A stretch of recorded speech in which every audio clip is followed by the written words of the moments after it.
Spoštovane dame in gospodje, še en update ključ.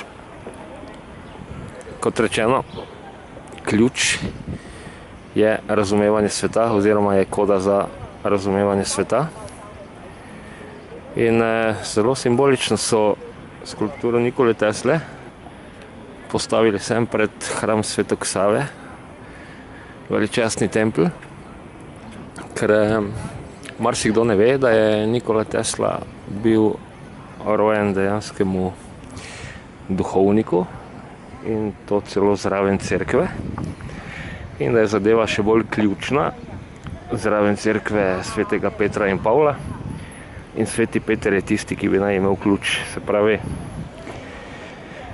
če dodam še tole, ko govorimo toliko o Faustu in Tesli, žal, dogaja se brainstorming in dodajam v posameznih videih dodatne informacije.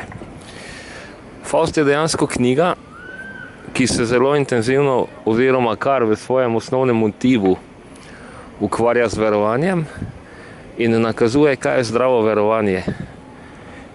Na začetku pove, da mislec, ki je dejansko za tisti čas na formalni ravni dosegel vse, ampak ni ustrezno veroval, predvsem vase, dejansko ne ve o svetu nič, se poda na pot raziskovanja sebe in sveta in dojame, kaj je dejanska realna oblika verovanja in da obstoja brez realne oblike verovanja ni.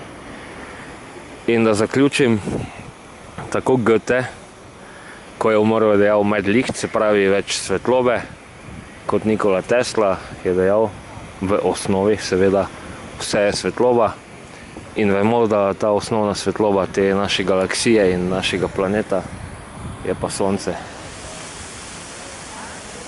In v projektu Ključ kažemo, kako so že iz tistih res primarnih še dejansko zelo čistih verovanj do danes kljub temu ohranili simbole Sonca v svetiščih, tudi kot rečeno v cerkvah, ki se nahajajo pri nas doma, se pravi rimsko-katoliških. Vse povsod se dejansko najde, da je bistvo vsega Sonce, in tako Goethe kot Tesla in tudi mnogi ostali, ki so dosegli ta nivo, so o tem pričali, govorili in dokazovali.